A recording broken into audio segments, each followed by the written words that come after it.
امریکی سفیر ڈونلڈ بلوم نے نائب وزیر اعظم اور وزیر خارجہ اسحاق ڈار سے ملاقات کی۔ اس موقع پر انسداد دہشت گردی کے شعبے میں تعاون اور معاشی اصلاحات پر تبادلہ خیال کیا ہے۔ مزید تفصیلات جانیں گے جان نیوز کے نمائندے عبداللہ مومن سے۔ عبداللہ، مزید کیا تفصیلات ہیں آپ کے پاس؟ اس حوالے سے آگاہ کیجیے گا۔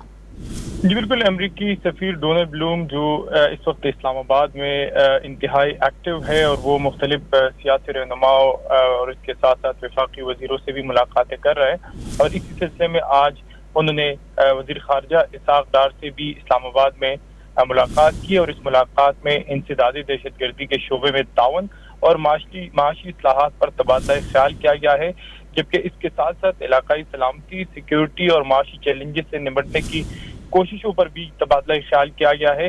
امریکی سفیر نے پاکستان کی جاری اقتصادی اصلاحات کے لیے امریکی حمایت کا اعادہ کیا۔